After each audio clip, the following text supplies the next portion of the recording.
What's up, everyone? Once again, we're here at the Milwaukee Mile. I'm Michael Massie. This is Christopher DeHarde for Frontstretch.com. We covered the second leg of the Hy-Vee Milwaukee Mile 250s, and today it was a different winner. Scott McLaughlin won himself another oval race. He said it establishes himself even further as an IndyCar driver. First off, what do you think about Scotty Mack getting the W? It was a great run for him. The fact of the matter is that when you're driving for Team Penske on an oval, you've got Scotty Mack, you got Joseph Newgarden, and you've got Will Power.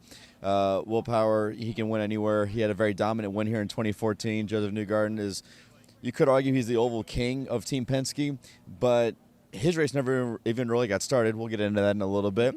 But Scotty Mack, he mentioned at Iowa Speedway this year when he won that he didn't really consider himself to be a true oval race, an IndyCar driver until he won on an oval. Even though he won at St. Petersburg, he's won at Portland, he's won at Mid-Ohio. He never really felt like he was a true IndyCar driver until he won on an oval, until he won on this type of discipline, which he almost did at Texas a couple of years ago. But it was a great run for Scotty Mack. He put the beat down on everybody at the very end of the race when it mattered the most. Colton Herta had a great run. They battled with Scott a little bit there near the end. But in the end, Scott McLaughlin held off his, you could almost say mentor in Scott Dixon, because they're both from New Zealand. They're both named Scott. It's pretty important, But Scott McLaughlin held off Scott Dixon near the end to win his second oval race in IndyCar competition. But Dixon, we got to mention too, that is his 142nd IndyCar podium, which is a new record. Some drivers don't even have 142 starts to their name in IndyCar competition, and he's got 142 podiums. That is wild. Yeah, it seemed like he might get up there. He was catching McLaughlin a little bit at the end, but just I think he ran out of laps. And completing the podium, Colton Herta in third. But let's get to the championship drama.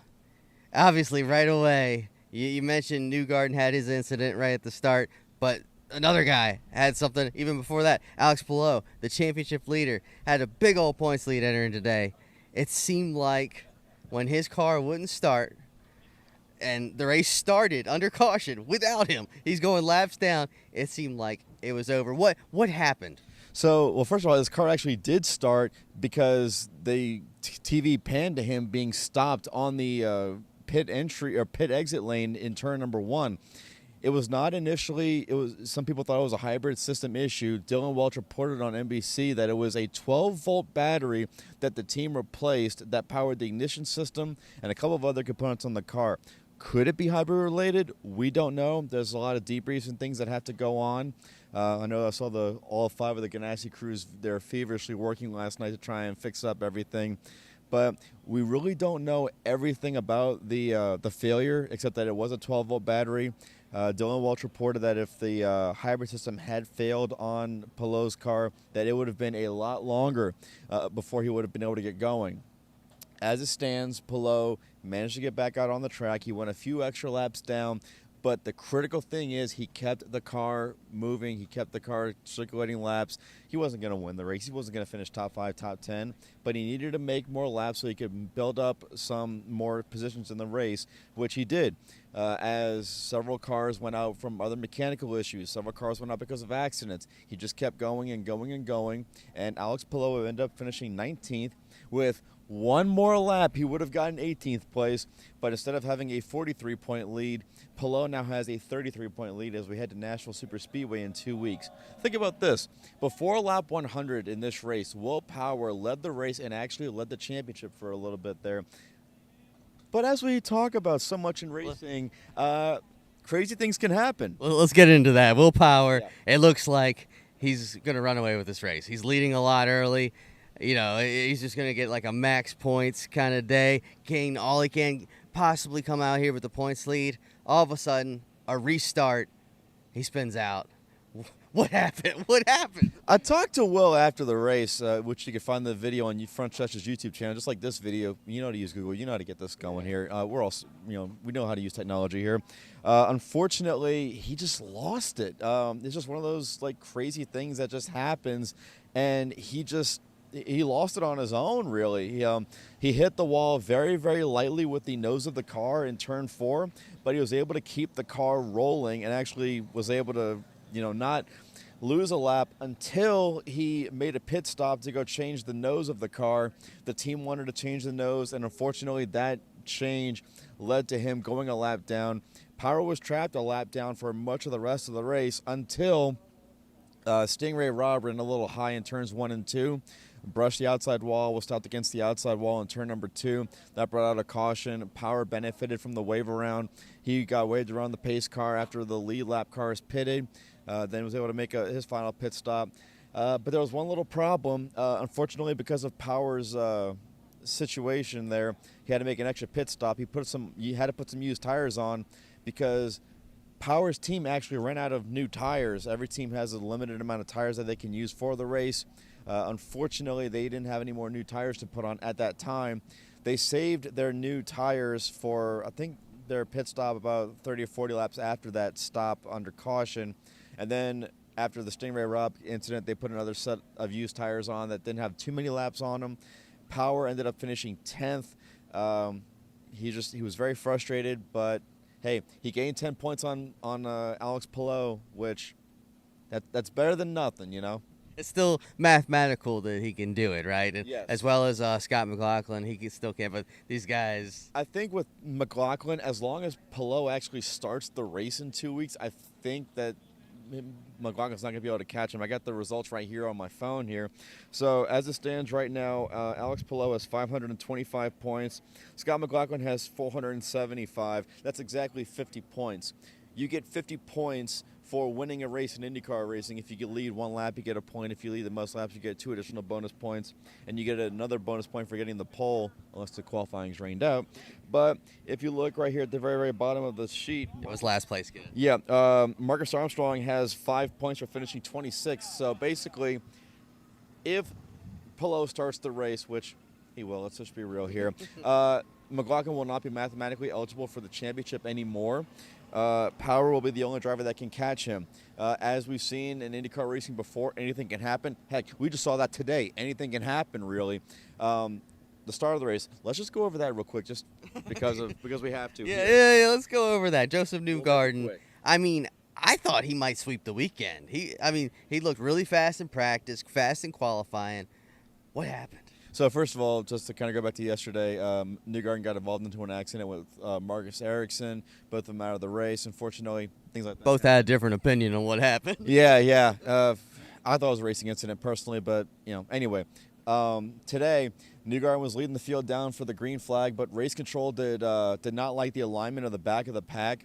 In fact, you can see on the TV broadcast that as the field heads into turn 3, the back 3 or 4 rows were not even lined up properly coming off of turn number 2. They were still in turn number 2.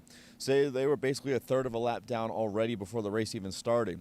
But what really was weird, Nathan Brown from the Indianapolis Star, who, if you're not following him, you probably should. He's very good at putting out a couple of things on Twitter that I miss. But yeah, great follow. Do it. There was a picture that he posted where the green light on the side of the track was on, but the yellow flag was waving. Shades of USAC 1997 with the Indy 500 on the last lap. That's an old, if the Indy car series had the icebergs here, that's near the middle of it. But anyway, Linus Lundqvist hit Marcus Armstrong, who started in 3rd place. Then that caused a chain reaction where Armstrong hit Newgarden, who then spun into the inside pit wall, or the inside wall rather, separating the pits from the racetrack. Newgarden was out on the spot, and that caused a few extra laps to take place under yellow there. Race control deemed that the next start would be under single file. And to kind of go back to Palou as well, race control mandates that the first 4 laps are there's 4, like the 3 pace. There's 2 pace laps or parade laps, and then the 4th time by is when they pick up the green flag. So that's when the race starts, is the 4th time by. So that's why the lap started to count when Palou was stranded on the side of the So they didn't take the green until about lap 6. Yeah, basically, yeah. Or no, actually, they took the green on lap like 4 or 5, and then that's when the start happened. Yeah, the Newgarden thing happened. So after that, they didn't take the green to lap. What, like 14 or 15, because they spent like 8 or 9 more laps under yellow trying to clean everything up because they had DeHarde's car to clean up. They had to get the front stretch cleanup of all the debris. It was a hot mess, everybody. But to go back to the results here real quick, Santino Ferrucci finished 4th. We went over the podium. Ferrucci's 4th place finish is his 10th top 10 of the year. That ties Robbie Gordon. He got 10 top 10s in 1993 for the Foyt team as the last driver to do it. 31 years ago, wow. Yeah, I know, right? Some people. Were you even born at that time? Yeah, I was born. All right, so he was at least alive on that point. And then in 5th place, Marcus Ericsson, a great run for him after what happened yesterday. Bad luck for Connor Daly. They didn't bleed all of the air out of the clutch gearbox system of the car. So once they did that, he was able to run actually some decently quick laps. But once you lose 2 laps, your race is pretty much done. He lost about a dozen or so.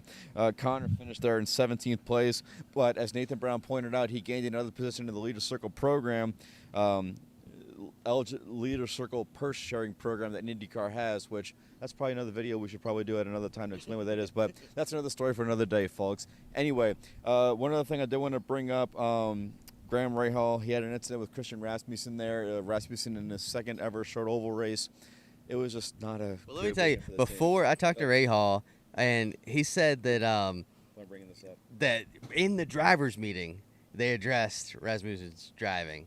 Really? Yeah. So, and he said like I'm not gonna. I asked him if he'd race him any differently. He said he wouldn't because like if you race him any differently, he's just gonna wreck you all the time. So.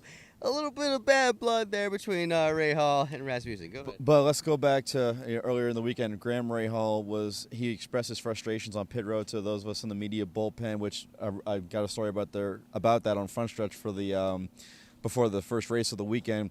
The whole team, IndyCar is such a tightly packed field that if you're off by just a little bitty bit, you're way off. The 3 Rahal cars started this race 25th, 26th, 27th.